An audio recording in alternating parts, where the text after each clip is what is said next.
Presidente Wagner, no seu nome, eu cumprimento todos os advogados aqui de Duque de Caxias, e em nome da Lívia, cumprimento todas as advogadas de Caxias aqui presentes. Primeiro, é importante dizer que todas as cautelas necessárias para esse evento híbrido foram tomadas aqui no auditório, com distanciamento, utilização de máscara, álcool gel, com o público bem reduzido, mas televisionado pelo YouTube e pelas redes sociais da Ordem dos Advogados, onde tenho certeza a maior parte da advocacia vai poder usufruir do conhecimento aqui do nosso querido ministro Antônio Saldanha Palheiros. Eu não vou me demorar, eu quero só agradecer o apoio da revista Justiça e Cidadania, na pessoa do Tiago Salles, e do 15º Ofício de Notas, na pessoa da Fernanda, aqui presente. Com o apoio deles, foi fundamental para que a gente conseguisse realizar esse evento, trazer esse presente para a advocacia de Caxias, e continuaremos levando em outros locais também grandes nomes para discutirem o mais avançado da jurisprudência, da como interpretação do direito para a advocacia nesse mês de agosto, mês da advocacia. Dia 11 comemoramos o Dia da Advocacia Nacional, dia da fundação dos cursos de direito no Brasil, e eu tenho certeza que essa comemoração ela é bem representada com esse evento aqui em Caxias. Eu cumprimento aqui a juíza diretora do fórum, a doutora Mafalda, aqui presente, prestigiando o evento da Ordem. Agradeço muito a sua presença, e sem mais delongas, eu vou... Desculpa, presidente, é que a gente vai aprendendo lá na Seccional do Rio, e o Felipe faz isso com maestria, você também. Eu cometi aqui uma falha, perdão. Quero mencionar aqui o doutor João Alberto de Sá Barbosa, conosco hoje. Muito obrigado pela sua presença. E também quero fazer menção aqui a um quase parente, é coincidência o sobrenome, doutor Ivan Cunha, que é hoje o interino do cartório de protesto de títulos aqui no município de Caxias. Desculpa. Obrigado. Então, só para encerrar, eu estou dizendo que nós estamos no mês da advocacia, dia 11 é o dia da advocacia, e na quinta-feira nós teremos aqui, novamente, retornarei aqui a minha querida Duque de Caxias, para uma comemoração muito importante, algo que para mim, pessoalmente, vai ser um evento muito importante, que a rua aqui da subseção vai ter o nome do nosso queridíssimo Bira, ex-presidente da subseção de Caxias, um amigo querido, uma pessoa muito próxima ao Sérgio Fischer, que foi meu pai na advocacia, e pai do nosso ex-procurador, nosso André Marques, aqui presente. Vai ser uma emoção muito grande estar aqui nesse dia de congraçamento, que é uma comemoração para a advocacia de Duque de Caxias. De imediato, sem perder mais tempo, eu já vou passar a palavra ao ministro Antônio Saldanha Palheiros para ministrar a sua palestra. Muito obrigado.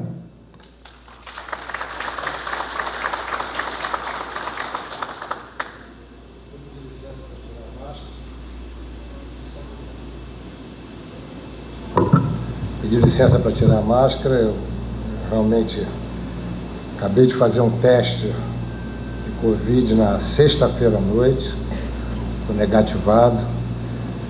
Posso me autorizar essa liberdade para facilitar a comunicação. Eu iniciei com as saudações de praxe. Mais perto.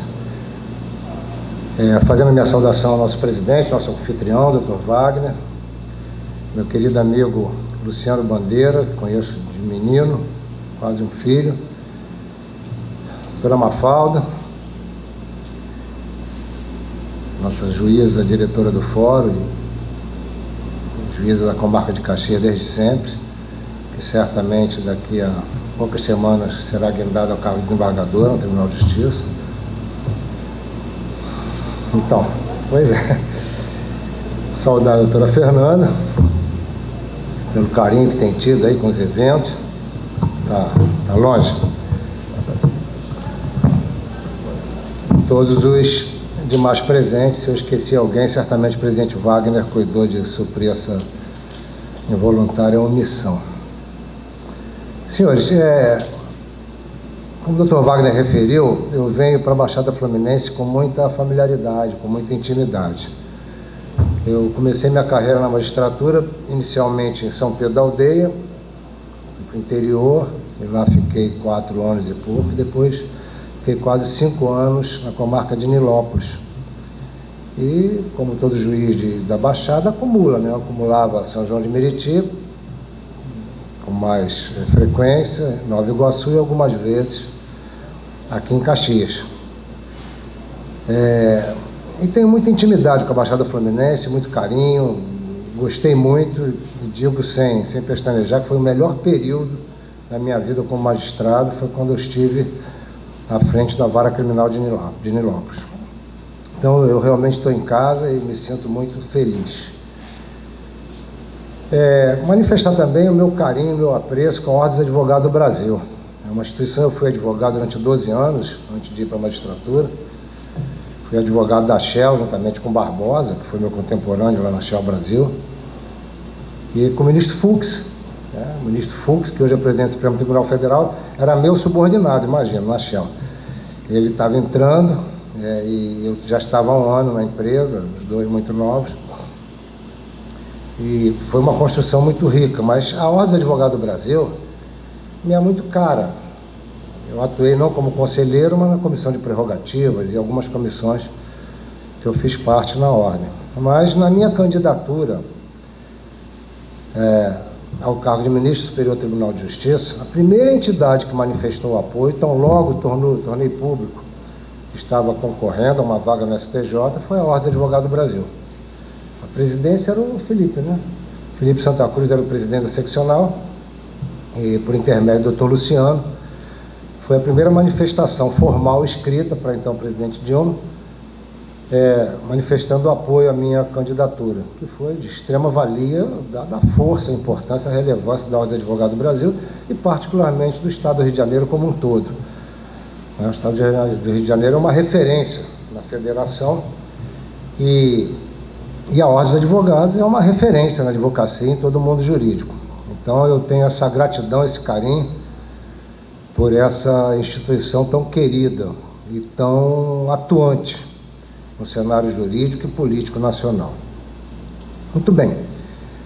Eu cheguei no Superior Tribunal de Justiça e eu estava já desde 2002, estava há 13 anos eu estava numa Câmara Cível, uma Câmara, quinta Câmara Cível do Tribunal de Justiça do Rio de Janeiro. E o Tribunal do Rio, como vocês sabem, ele não tem a especialização, a divisão por competência apenas criminal e o resto. Então uma Câmara Cível pega tudo menos crime, desde fazenda pública, família, empresarial, e eu estava já há 13 anos cumprindo essa tarefa, essa missão de atuar em vários segmentos do direito. Mas aqui na Baixada Fluminense, em Nilópolis, eu fui juiz criminal, e aqui fiquei quase 5 anos, mas numa esfera diferenciada. Quando cheguei ao Superior Tribunal de Justiça, a vaga que existia era na turma criminal, e eu fui para a 6ª turma do Superior Tribunal de Justiça, que são 6 turmas, 2 de direito público, 2 de direito privado e 2 de criminal. Eu peguei uma vaga na 6ª turma, e para minha felicidade, porque eu tive que voltar a estudar, desci os livros, claro, né? Ainda estou longe de ter me atualizado completamente, já estou lá há 5 anos, mas o direito é inesgotável. Mas eu tive a felicidade de cair numa turma, primeiro, de altíssima capacidade técnica.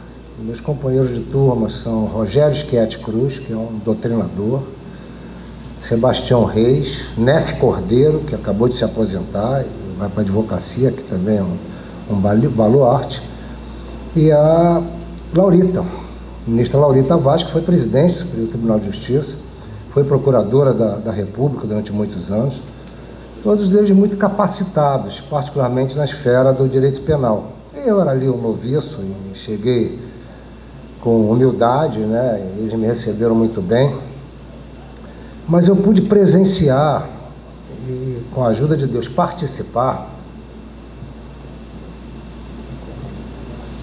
de um exercício que é diário, é cotidiano na sexta turma, que é o exercício da cidadania.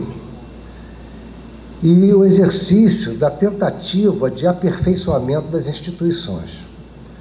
Eu acho que esse é o grande papel dos tribunais superiores. A gente tenta aperfeiçoar as instituições, nem sempre com sucesso, nem sempre com acerto, a gente erra muito, todos erramos muito, né? Claro, somos humanos, mas o reconhecimento do erro é que nos faz tentar melhorar e corrigir os rumos. E na sexta turma, eu tive essa felicidade de encontrar pessoas com muita vontade de acertar e de melhorar o cenário jurídico, particularmente da esfera do direito penal.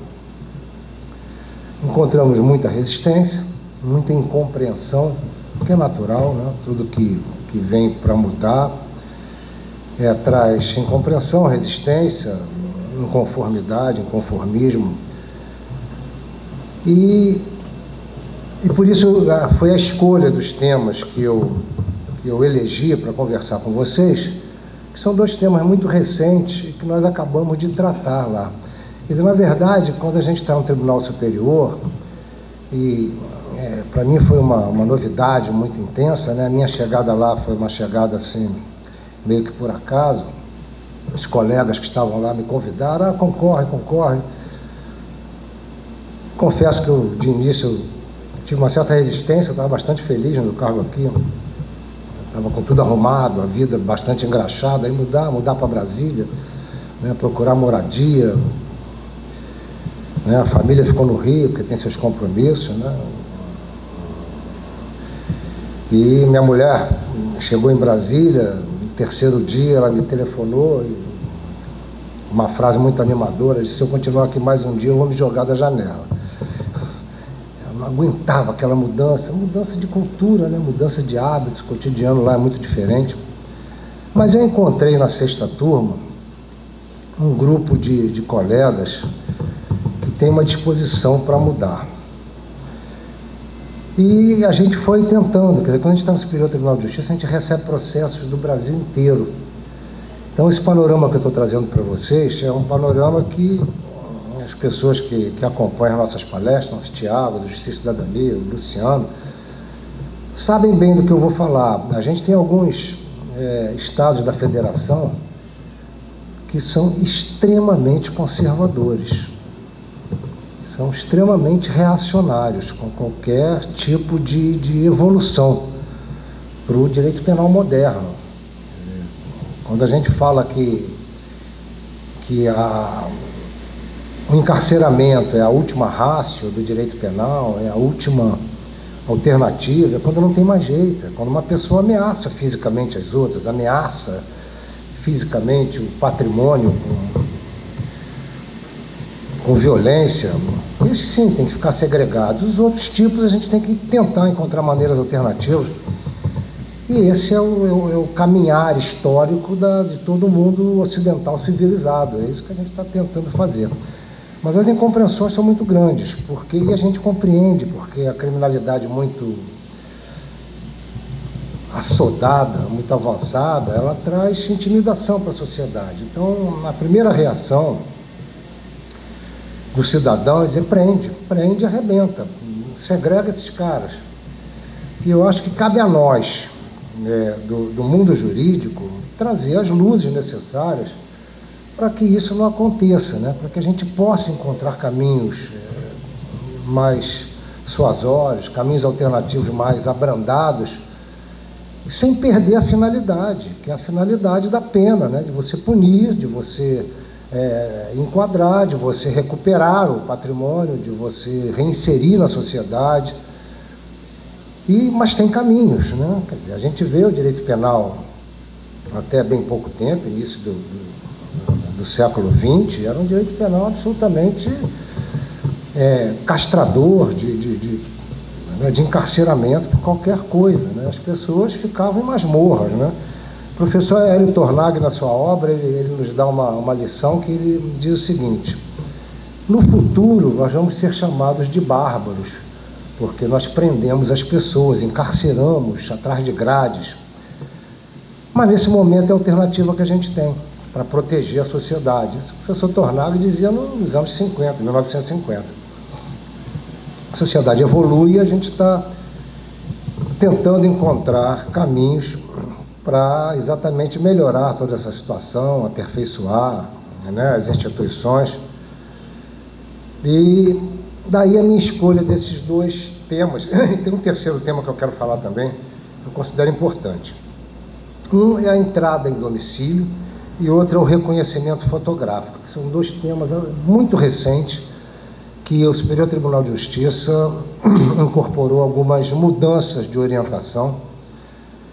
E o terceiro tema que eu estou trazendo de improviso, não conversei isso com o Luciano antes de vir, mas que é a Lei Geral de Proteção de Dados no aspecto penal, que essa, para mim, eu considero que é a matéria mais desafiante que nós temos que enfrentar e que nós vamos enfrentar nos próximos anos. Muito bem, o que a gente vê quando a gente começa a ver processos do Brasil inteiro? E a gente vê processos dos estados economicamente mais destacados e de estados mais pobres, e a gente começa a identificar, né, uma realidade bastante surpreendente. O grau de evolução econômica e social de um determinado estado não significa que ele tem a melhor apreciação do direito, particularmente do direito penal. Isso não é uma verdade. Isso nos traz uma certa perplexidade, né? Porque quando a gente vê processos oriundos de cortes de estados de vanguarda, como São Paulo, Minas Gerais, certamente virão decisões que vão, né, abrir os caminhos, né, acender as luzes do bom direito. Nem sempre isso é verdade.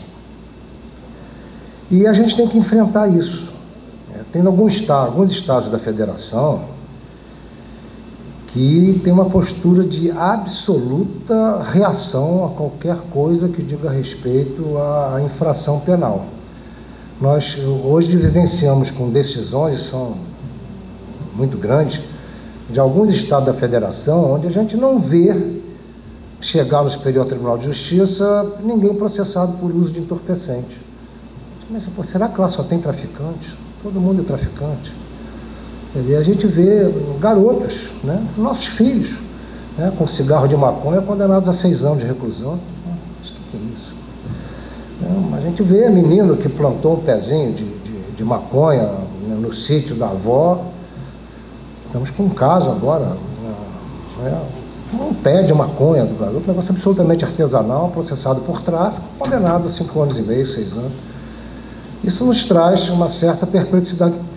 E o que é impressionante, eu trago isso a vocês, é que as pessoas não mudam, Em alguns estados, os ministros da 6ª turma visitaram esse estado, pediram uma reunião com todos os desembargadores da área criminal. O resultado foi zero. Não, aqui a gente pensa assim, nós temos a nossa própria jurisprudência, é assim que a gente decide e acabou. Então, o resultado: uma avalanche de habeas corpus que chegam para nós. E quando chega esse tipo de caso lá, o mão do estagiário da decisão solta o cara. Vai fazer o quê? Né? Vai pegar um menino que está fumando um cigarro de maconha na praia ou na esquina, você vai condenar a 6 anos de reclusão com esse sistema carcerário que a gente tem? Mas a mudança é difícil. A mudança, a gente sabe, dialeticamente, ela é muito difícil. Para a gente chegar a uma mudança qualitativa, a gente precisa de mudança quantitativa. A gente vai mudando, até chegar a um resultado razoavelmente aceitável. E a gente começou a ver a questão dos ingressos em domicílio. Eu cheguei a trazer aqui, é que a nossa formatação de palestra não recomenda a apresentação de matéria visual. Mas eu comecei a ver a questão do ingresso em domicílio. O domicílio é sagrado.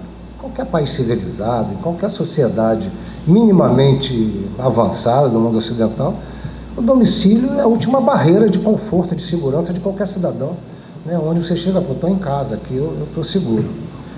Eu começo trazendo fazendo uma paródia de uma passagem do filme Tropa de Elite, em que um policial chega e diz assim: eu queria pedir permissão para revistar a sua casa. No momento seguinte, é uma botina na porta, entrando pelo quarto das pessoas, diz: acorda, vagabundo, a cana chegou. Até aí fica muito engraçadinho, quando é na casa dos outros, né? Mas o que acontece? A gente começou a ver uma repetição de descrição, isso não é só no Rio de Janeiro não, estou falando agora a nível Brasil. Qual era a dinâmica dessas prisões por tráfico de entorpecente com ingresso em domicílio? Normalmente um jovem ou um cidadão é preso com uma pequena quantidade de entorpecente em algum lugar, ou numa esquina, perto de um bar, e aí vem a descrição: ele foi preso e estava lá com, sei lá, 30 gramas de maconha, 2 pedras de crack, aí tudo bem. Ato contínuo, ele espontaneamente facultou o ingresso na sua residência, que começou a se repetir.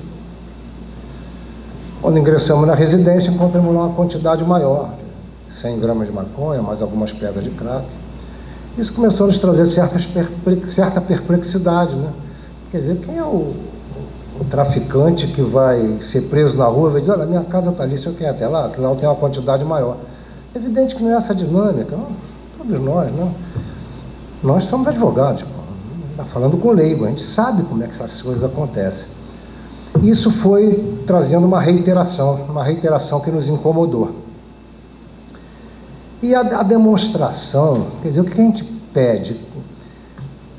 Como é que foi franqueada essa entrada? A gente mandava para as cortes de origem para esclarecer, e sempre a ideia era essa: não, a mãe dele deixou a gente entrar, ele nos levou, mas o endereço era próximo, não, o endereço era 3 quadras, então o cara da rua levou a polícia espontaneamente na sua casa, onde ele iria encontrar uma quantidade maior.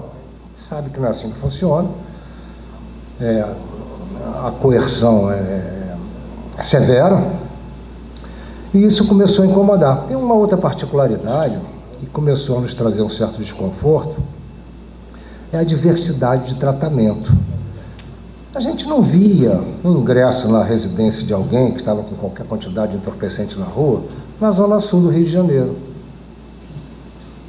ou nas zonas mais nobres de qualquer cidade do Rio de Janeiro, seja na capital, seja na Baixada Fluminense, seja na região dos Lagos. As casas, né, as residências de maior poder aquisitivo nunca sofrem esse tipo de constrangimento, e os rapazes que estariam traficando também nunca franqueiam. Quer dizer, e é o que eu perguntava, a gente, eu fui advogado na Baixada Fluminense, eu fui juiz na Baixada Fluminense. Eu advoguei na Bahia, no interior da Bahia, no interior do Nordeste.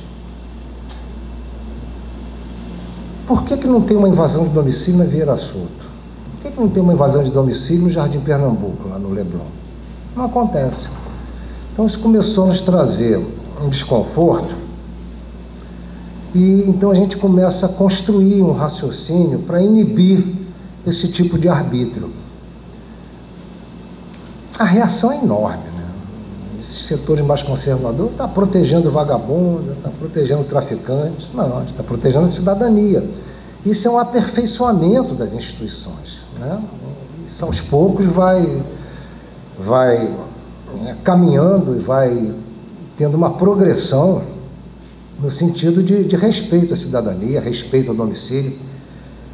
E a gente conseguiu, eu trouxe aqui alguns trechos que diz o seguinte: segundo se apurou, nas circunstâncias supra, o que vem nos processos, né?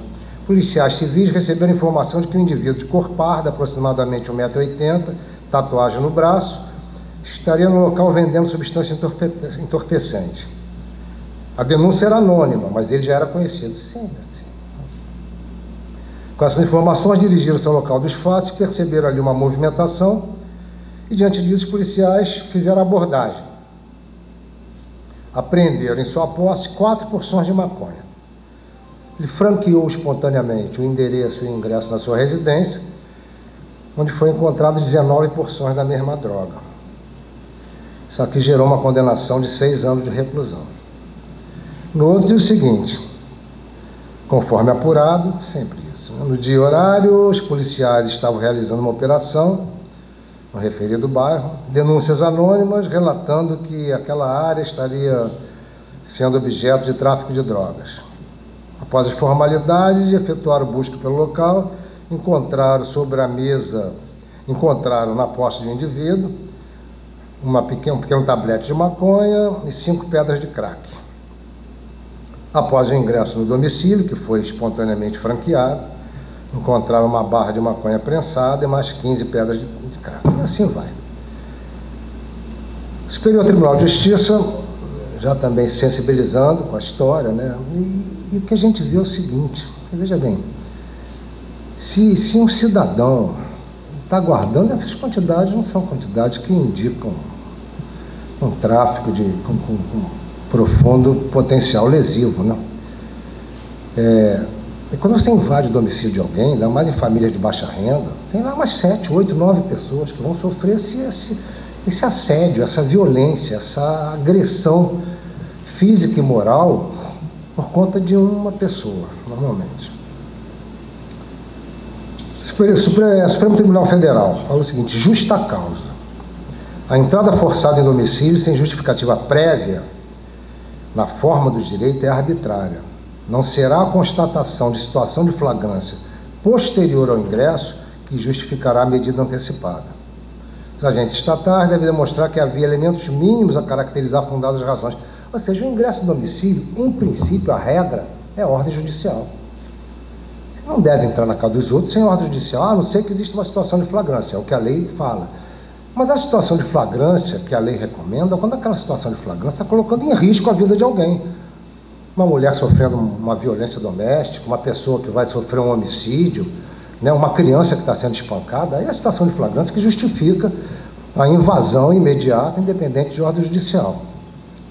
Se ele está guardando entorpecente na casa dele, nada impede que se ouça o Ministério Público, pega a ordem judicial, ninguém precisa alertar disso, e ingressar com as cautelas de vida.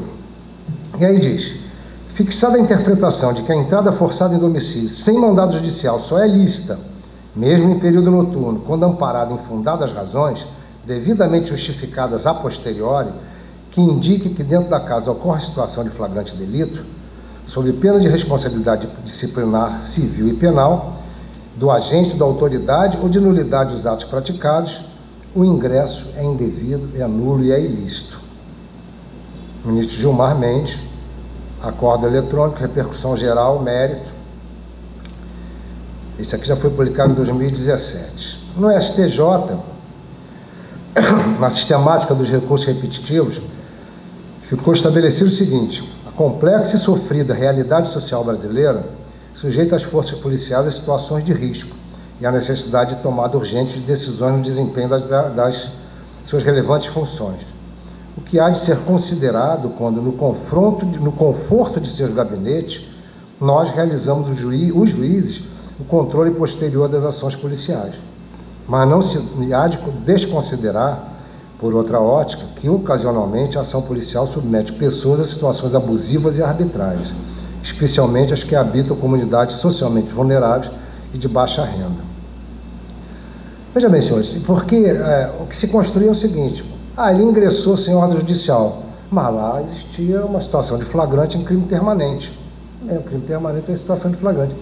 E quando não houvesse o flagrante? Como ficava a situação? A pessoa ter sua casa violada, invadida, sua dignidade aviltada, as roupas reviradas, ninguém bota de volta no lugar, né? Os móveis arrombados. Depois disso não encontrou, disse que foi mal, me desculpe.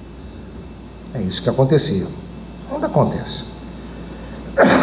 Tal compreensão não se traduz em transformar o domicílio em salvaguarda de criminosos, tampouco um espaço de criminalidade. Há de se convir, no entanto, que só justifica o ingresso no domicílio alheio a situação fática emergencial consubstanciadora de flagrante delito, incompatível com o aguardo do momento adequado para, mediante mandado judicial, legitimar a entrada na residência ou local de abrigo. Bom, e aí eu trago outros julgados, Superior Tribunal de Justiça. E o que gerou isso?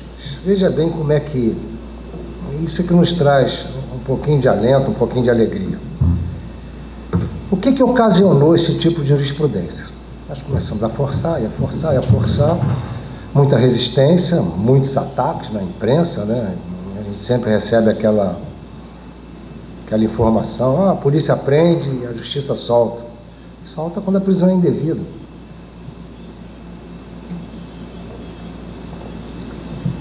Mas começou a gerar ações saneadoras por parte das autoridades do Poder Executivo de alguns estados. Então, teve um julgado da relatoria do ministro Rogério Schetti, que ele foi seguido à unanimidade na 6ª turma, e depois ele foi abraçado pela 5ª turma. Então, a 3ª sessão, que engloba a 5ª e a 6ª turma de Direito Penal, por unanimidade, chancelou esse julgado do ministro Rogério Schetti, e que diz o seguinte, na esfera dos recursos repetitivos: a mera intuição acerca de eventual traficância praticada pelo recorrido, embora pudesse autorizar a abordagem policial em via pública para averiguação, não configura por si só justa causa autorizar o ingresso em seu domicílio, sem o consentimento do morador, que deve ser mínima e seguramente comprovado sem determinação judicial. Ante a ausência de normatização que oriente e regule o ingresso, há de se aceitar com muita reserva a usual afirmação, como ocorreu no caso, de que o morador anuiu livremente ao ingresso de policiais para a busca domiciliar, máximo quando a diligência não é acompanhada de qualquer preocupação em documentar e tornar imune a dúvidas a voluntariedade do consentimento. Bem, o efeito dessa medida, e se a gente está trabalhando nisso desde 2017, é que Estado de São Paulo já é obrigatório a Polícia Militar usar a câmara no uniforme, como acontece em todas as polícias dos países civilizados. Eles estão usando uma câmarazinha no uniforme, próximo, ainda está um volume maior. Na Inglaterra eu vi, as câmaras são mínimas, confunde até com o escudo da corporação. Em São Paulo eles estão usando um rádiozinho transmissor, e eles filmam, toda ação policial ela é obrigatoriamente filmada. Interessante que nos primeiros 4 meses caiu em 40% o índice de homicídios praticados pela polícia. Porque está ali documentado, a polícia vai atirar quando tem que atirar, né? E a documentação. E cada vez que se pede o consentimento do morador, é exatamente nesse sentido. O senhor consente livremente, consinto-se na frente da Câmara, acabou o problema, né? E não com aqueles atos de convencimento que a gente conhece como são praticados via de regra. O Rio de Janeiro já está com a licitação na rua para aquisição das câmaras, Minas Gerais também. Então a gente vê com satisfação que o processo civilizatório vai ganhando corpo por conta disso, né? E esse é o grande papel dos senhores, dos advogados, né? Que bate lá na nossa porta e diz: "Aqui, você não está observando isso, né? Nos primeiros processos a gente resiste, não, é advogado, ele está postulando no interesse do cliente." Mas a reiteração quantitativa traz a mudança qualitativa, a gente para pensar e traz essas mudanças civilizatórias. Outro tema que também nos despertou constrangimento e perplexidade é o chamado reconhecimento fotográfico. As pessoas que sofrem algum tipo de violência, e particularmente o roubo, né, o roubo qualificado, né, que é mencionado mais rotineiramente como assalto, as pessoas que sofrem um assalto, elas são levadas à delegacia. Agora mesmo uma juíza do Tribunal de Justiça sofreu uma tentativa de assalto. Quando ela chegou na delegacia, no Leblon, Ipanema, Chegou André, a primeira coisa que fizeram, abrir um álbum. Não foi esse, não foi esse. E ela estava referindo num dos grupos, né, de WhatsApp, uma tentação enorme, porque a gente vê pessoas muito parecidas com aqueles que cometeram o ato, né, a tentativa de ação. Então, vontade de dizer, foi esse aqui, né? Mas era mais cuidadoso, eu não tenho certeza, parece que foi. Mas essa simples afirmativa numa delegacia de polícia já coloca aquele cidadão como suspeito. E ele vai ser investigado e eventualmente preso. E o que acontece? O reconhecimento fotográfico, ele tem uma liturgia. Ele tem uma formalidade no Código, né, de Processo Penal, lá no artigo 226, que diz o seguinte: quando houver necessidade de fazer-se o reconhecimento de pessoa, proceder-se-á pela seguinte forma: a pessoa que tiver de fazer o reconhecimento será convidada a descrever a pessoa que deva ser reconhecida. Então, antes de mais nada, a vítima tem que dar a descrição. Branco, alto, olhos castanhos, magro, tatuagem no braço esquerdo. Bom, segundo passo, a pessoa cujo reconhecimento se pretender será colocada, sempre que possível, ao lado de outras que com ela tiverem qualquer semelhança, convidando-se quem estiver de fazer o reconhecimento a apontá-la. Se várias forem as pessoas chamadas a efetuar o reconhecimento, de pessoa ou objeto, cada uma fará a prova em separado, evitando-se qualquer comunicação entre elas.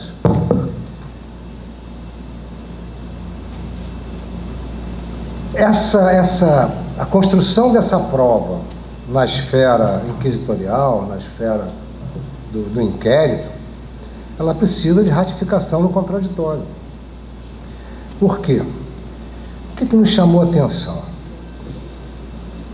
Tem um projeto que agora é internacional, chamado Innocence Project. Esse Innocence Project foi uma agremiação de Nova York e começou a se interessar por casos em que as pessoas... Desculpa, eu não estou com Covid não, porque eu fiz o teste, tá? Realmente estou um pouco gripado. Essa agremiação americana, nova-iorquina, começou a se interessar por casos de pessoas que ficavam anos em regime fechado, em reclusão, e clamando inocência o tempo todo. Então eles começaram a pegar, um grupo de advogados, começaram a pegar e investigar meticulosamente a situação individual. E vimos que é o seguinte, que 30% das pessoas que foram presas por reconhecimento fotográfico eram inocentes. 30%, um terço. Há muita gente sofrendo uma injustiça dessa, você imagina isso. E eles chegaram ao Brasil, eles já estão atuando em Londres, Nova York, naquela região mais da área ocidental dos Estados Unidos, França, estão em vários países. Então, os dados atualizados, o mais atualizado que eu tenho do Innocence Project é de junho de 2020. Então, erro de reconhecimento, 30%, falta acusação ou perjúrio, 59%. Você vê como é que o nosso sistema é imperfeito. 60% das pessoas é por falsa acusação. Pessoas que acusam, a gente que aprende isso no primeiro período da faculdade, né? Testemunha, prova testemunhal é a prostituta das provas. Imagina a prova por reconhecimento fotográfico. Então, aí falsa confissão, prova pericial equivocada e má conduta de agente estatal. Mas você vê que o erro de reconhecimento e falsa acusação ou perjúrio, que estão muito ligados, dá quase 90% de pessoas injustamente condenadas. E a gente começou a construir um entendimento em relação a isso também. Não para inocentar criminosos, mas para dar um puxão de orelha e trazer maior cautela das autoridades policiais. Porque é comum a pessoa que está assodada, que está acometida de uma emoção bastante violenta por ter sido assaltada, acabou de ser assaltada, se sente aquela ameaça muito pungente ainda no seu espírito, ela quer reconhecer o culpado. E as pessoas na rua que estão assaltando, via de regra, estão de chapéu, de boné. O biotipo do brasileiro não é muito diferente, né? Moreno, estatura média, a pessoa está ali comovida e não vai reconhecer pessoalmente, olhando uma fotografia. E as condenações vêm sem a ratificação em juízo. É só aquela prova no inquérito, uma prova de reconhecimento fotográfico. E o que se construiu foi o seguinte: essa Corte Superior inicialmente entendia que a validade era o nosso entendimento. Você viu quanto a gente não errou, quanta injustiça a gente não comete. Essa Corte Superior inicialmente entendia que a validade do reconhecimento do autor de infração não está obrigatoriamente vinculada à regra contida no artigo 226 do Código de Processo Penal. Por conta, tal dispositivo veicula meras recomendações à realização do procedimento, ou seja, aquele dispositivo procedimental nós encarávamos como mera recomendação. Mormente, na hipótese em que a condenação se amparou em outras provas colhidas sob o contraditório. Tudo bem. Em julgado recente, ambas as turmas que compõem a terceira sessão deste Superior Tribunal de Justiça alinharam a compreensão de que o reconhecimento de pessoa, presencialmente ou por fotografia, realizado na fase do inquérito policial, apenas é apto para identificar o réu e fixar a autoria delitiva quando observadas as formalidades previstas no artigo 226 do CPP e quando corroborado por outras provas colhidas na fase judicial, sob o crivo do contraditório e da ampla defesa. Relator, ministro Reinaldo Soares da Fonseca, quinta turma, depois ratificado por um outro acordo do ministro Marcelo Navarro Ribeiro Dantas, também da quinta turma. Então, senhores, isso, na verdade, eu escolhi esses dois temas, porque são dois temas muito recentes e que causaram uma reação muito forte. Eu lembro que uma das notícias de um jornal de grande circulação, assim que saiu esse acordo, né, sobre a égide dos recursos repetitivos, ele dizia assim na manchete: criminosos em casa já não podem mais ser presos. Olha só a maldade, né? O outro diz assim: criminalidade se protege atrás das barreiras do lar. Na verdade diz o seguinte: faz isso na Vieira Soto, aí a gente entende. A igualdade, né, é uma das cláusulas pétreas, né, da Constituição Federal. Não faz isso com os outros. E no outro julgamento, que eu fui o relator, disse o seguinte: a única vítima realizou reconhecimento fotográfico em solo policial e em juízo afirmou que, por estar esquecido, não reconhecia imediatamente na fotografia. Entretanto, confirma tê-lo reconhecido perante a autoridade policial. E hoje ela acha que é ele, sim. A gente pode estar, eventualmente, colocando na rua um roubador, né, um assaltante. Mas e o risco de condenar um inocente? Qual é a opção do direito?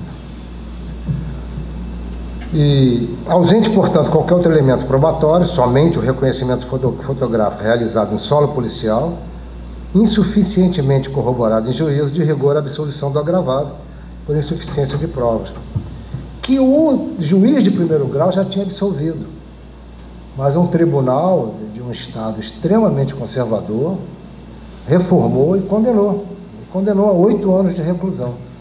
Se você estiver colocando na cadeia um inocente. Então, eu acho que o nosso papel é um papel de todos os operadores do direito, é um papel de angústia, né? A gente vive de angústia, né? Quem de nós, depois de um dia de trabalho, não vai para casa preocupado, angustiado? Pô, será que eu fiz certo? Será que eu cometi uma injustiça? Isso aí é o que caminha junto com a gente, né? Um advogado, promotor, um magistrado que não tem angústia, não tem sensibilidade, não deveria estar nesse ramo. Vai estudar as exatas, que aí não precisa disso. E o que a gente verifica é que esse tema ele já desagou no STF e diz o seguinte: ao retomar o julgamento nesta tarde, com o voto visto, o ministro Alexandre de Moraes, a quem eu parabenizo pela sua atuação no Supremo Tribunal Federal, votou no sentido de absolver o homem, concordando com o então relator, ministro entendeu que não é possível manter a condenação, que se baseou tão somente por reconhecimento fotográfico, não havendo nenhuma outra prova, como frisou.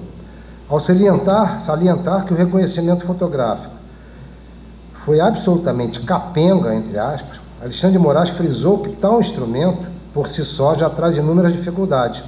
Estamos falando de um homem que foi secretário de Segurança Pública em São Paulo, foi promotor de justiça, um homem que tem uma vasta experiência na trincheira, ele sabe o que está falando. O ministro observou que há fotos antigas e, ademais, as pessoas, no calor da emoção, podem acabar se confundindo, o que é uma regra.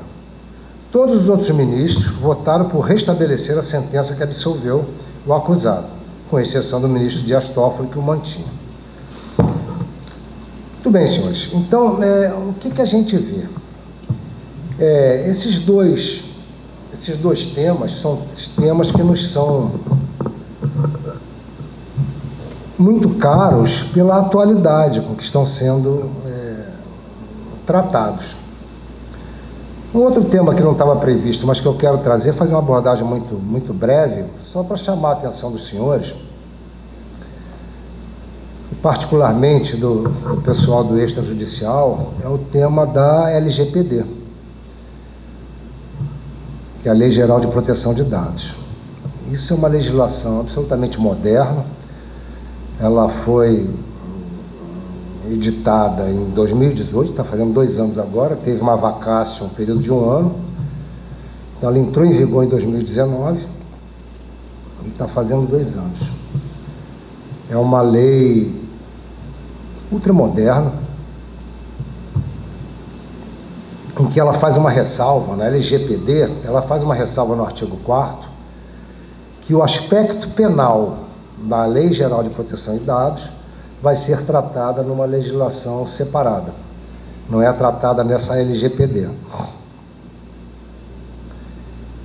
E eu fiz parte, quem presidiu foi o ministro Nefe Cordeiro, eu fui o vice-presidente de uma comissão que foi formada pelo então presidente da Câmara dos Deputados, Rodrigo Maia.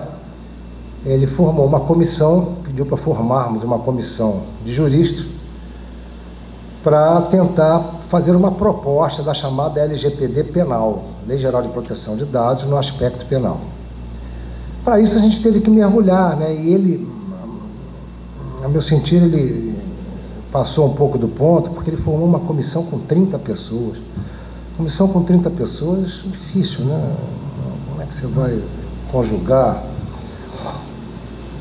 Mas, por outro lado, ele trouxe as pessoas mais categorizadas, eu diria, de todo o bloco ocidental, para participar dessa comissão. Vários brasileiros que estavam estudando na Alemanha, outros que estavam estudando na França. A grande maioria dos integrantes da comissão é de advogados, e acadêmicos. E a Lei Geral de Proteção de Dados, ela nos traz uma visão pós-moderna de tudo que diz respeito ao tratamento de dados informatizados.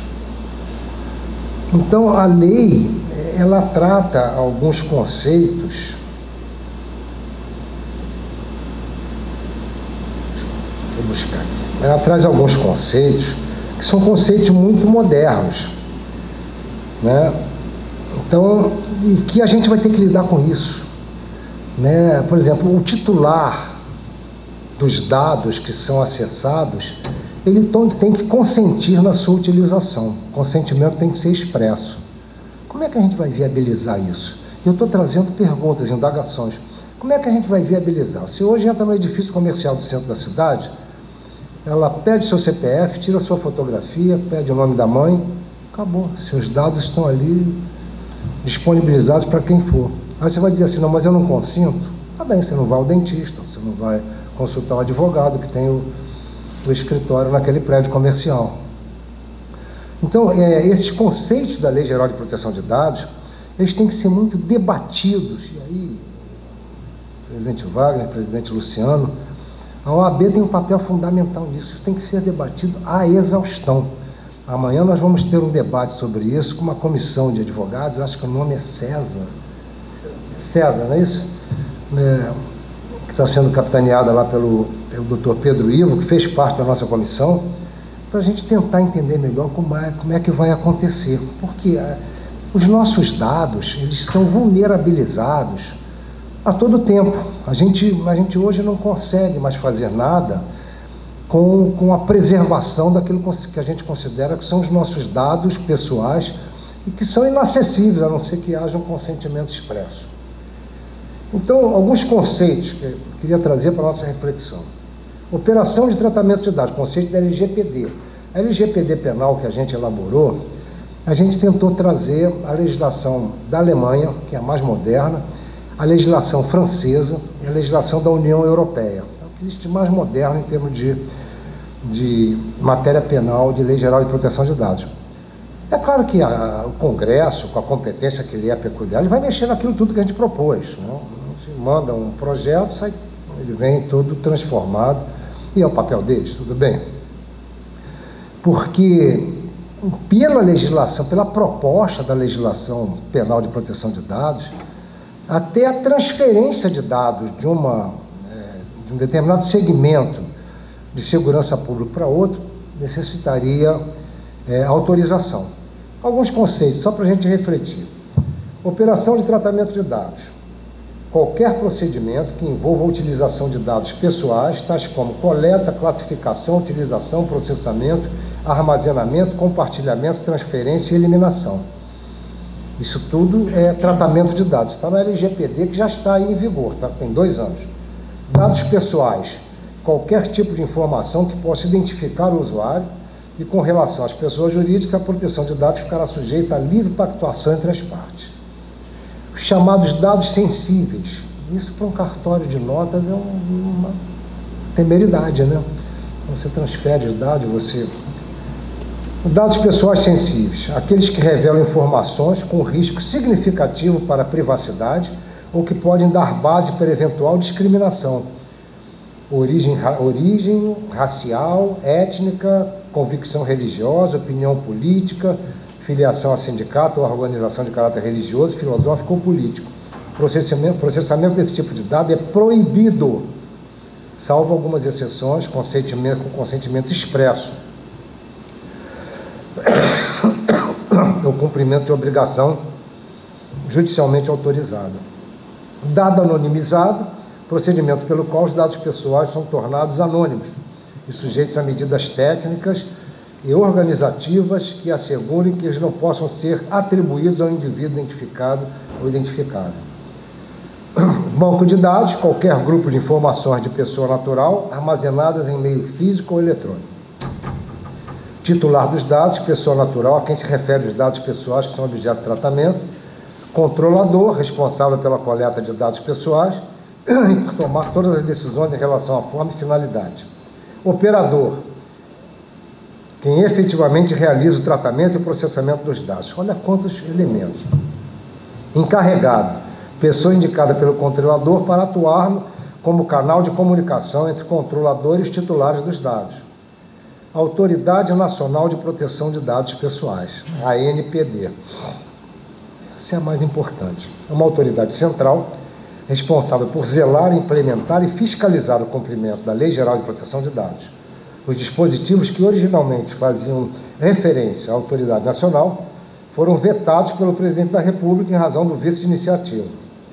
A medida provisória 869 de 2018, que perdeu a validade em 2019, entre outras medidas, criou a Autoridade Nacional como órgão da Administração Pública Federal, se criou uma autoridade nacional vinculada ao Poder Executivo, integrante da Presidência da República, e não como autarquia, o que pode comprometer a sua autonomia técnica e financeira. Então, senhores, quem vai fiscalizar a utilização dos dados é uma coisa fundamental, né? Fake news. É uma autoridade nacional que é vinculada à Presidência da República. Na proposta que nós fizemos e nós encaminhamos para o Congresso Nacional, nós mudamos isso. Dissemos o seguinte: na área penal, a Autoridade Nacional de Proteção de Dados será realizada pelo Conselho Nacional de Justiça. Porque a gente não encontrou um outro organismo. Nós ficamos vários dias discutindo qual organismo que demonstra isenção suficiente para controlar coisas tão relevantes como a proteção de dados pessoais. Um dos determinados integrantes desse grupo, dessa comissão, disse o seguinte: ele foi viajar, aí a companhia aérea perguntou assim: tem restrição alimentar? Ele disse: tem. Eu prefiro comida sem proteína animal. Pegou o avião, foi servido direitinho. Quando ele chegou no destino, ele já estava recebendo dezenas de e-mails de restaurantes naturais, fornecedores de comida. Ou seja, os dados dele foram vazados no interregno de uma viagem. A gente hoje tem nossos dados violados, tudo isso é absolutamente ilícito, mas como que a gente vai lidar com isso? Recentemente, há coisa de 3, 4 meses, nós julgamos um processo lá, e esse processo não está mais sigiloso, na sessão, ou seja, os 10 ministros da área criminal. O Ministério Público do Rio de Janeiro, ele pedia o compartilhamento dos números de telefone de todas as pessoas que circularam até 2 quilômetros de raio no local onde ocorreu o homicídio da Marielle. Então, todos aqueles que transitaram naquela área teriam seus telefones rastreados. Veja bem, não pedia conteúdo, ele pedia: eu quero saber quem transitou e o número do telefone, para fazer alguns cruzamentos e ver se esses telefones estão ligados de alguma forma a outros componentes, para tentar descobrir quem era o mandante do crime. E pediram o compartilhamento por um período longo. Ele disse: eu quero saber quem transitou por ali, porque esse homicídio foi planejado a longo prazo. Pediu inicialmente pelo prazo de 2 anos. Foi uma briga que o julgamento foi adiado vários dias. Porque, de um lado, o interesse da sociedade de esclarecer um crime desse, né, dessa envergadura.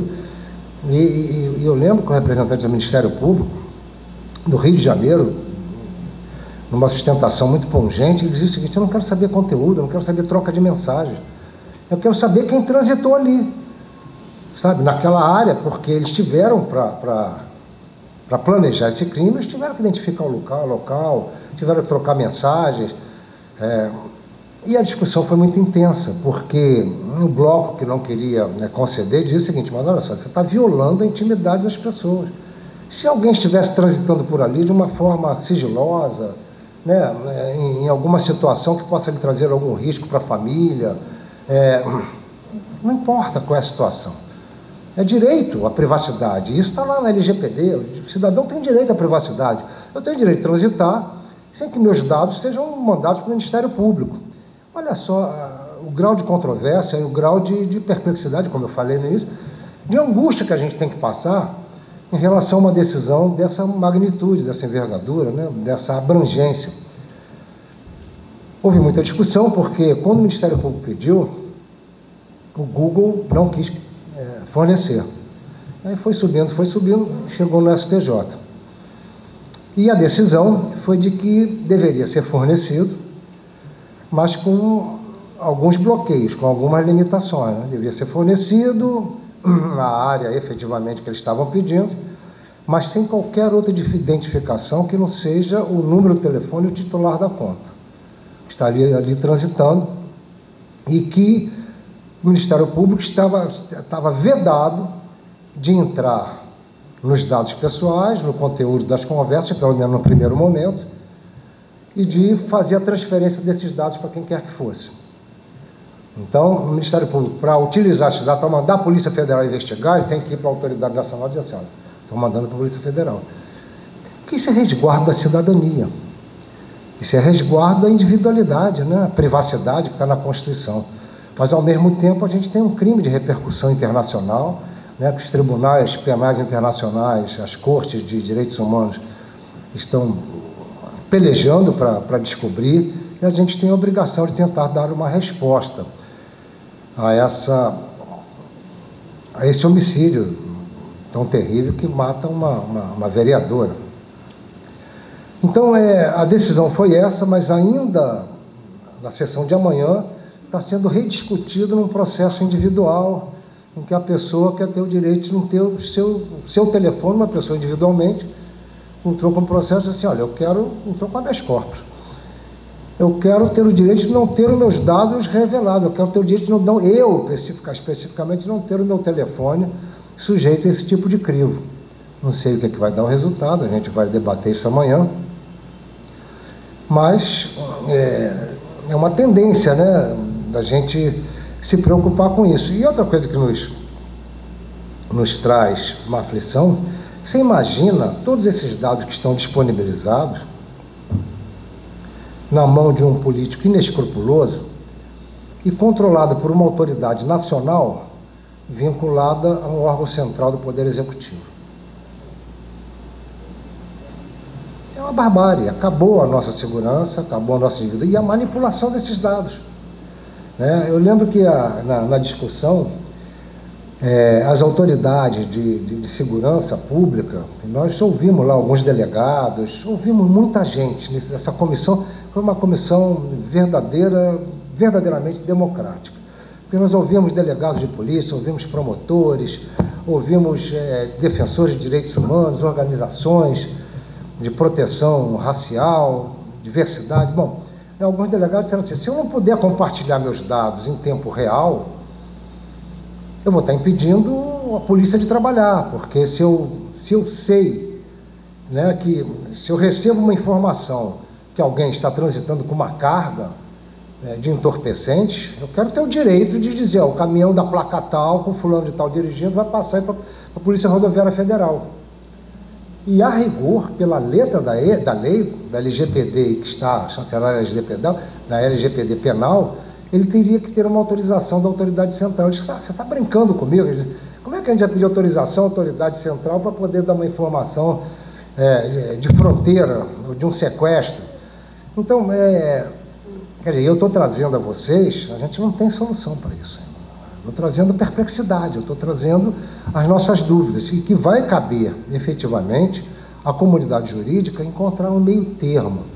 A rigor, como está acontecendo em alguns países mais evoluídos da Europa, a autoridade central, a autoridade nacional, ela fica online com as autoridades policiais. Então, essa autorização é obtida em tempo real também. Tem o dado tal, preciso compartilhar com a Polícia Federal. Os caras examinam na hora, em minutos, e está concedido. A gente ainda não tem essa estrutura. Aí vai inibir o tratamento, a atuação policial com esse grau de preocupação. Então, senhores, porque ao mesmo tempo que se autoriza, a gente pode estar dizendo o seguinte, que qualquer agente público, aí já é o outro lado, né? Durante uma investigação, pode pegar dados sigilosos de uma pessoa que ele está investigando e passar para outras autoridades policiais que vão vasculhar a tua vida sem autorização judicial. Então, o meio termo, nós vamos ter que construir, nós vamos ter que buscar. E, para isso, a gente conta, evidentemente, de uma forma insuperável, com o acompanhamento e a construção desse entendimento, e que tem que ser feito por toda a comunidade jurídica. É um desafio que nós estamos enfrentando, e esses são os temas que eu trouxe para vocês. Já estou falando mais do que devia, ele tinha me dado meia hora, eu já passei bastante disso. Tá? Então, eu agradeço muito a vocês pela oportunidade de estar aqui e me coloco à disposição, para o que for necessário, e perguntas. Obrigado.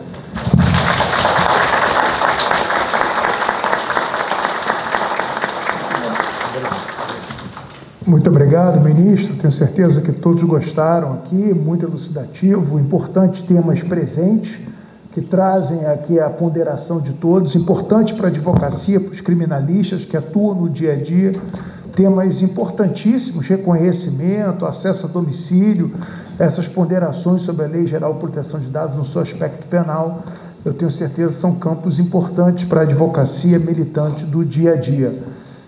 Nós sabemos que o ministro tem compromisso hoje no pleno do STJ, em Brasília. Então, já agradecendo a sua presença, essa palestra, a gente encerra essa etapa aqui.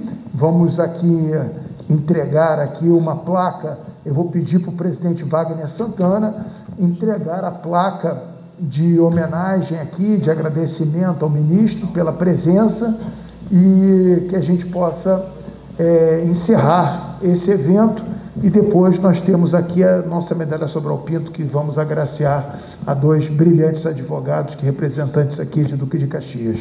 Obrigado.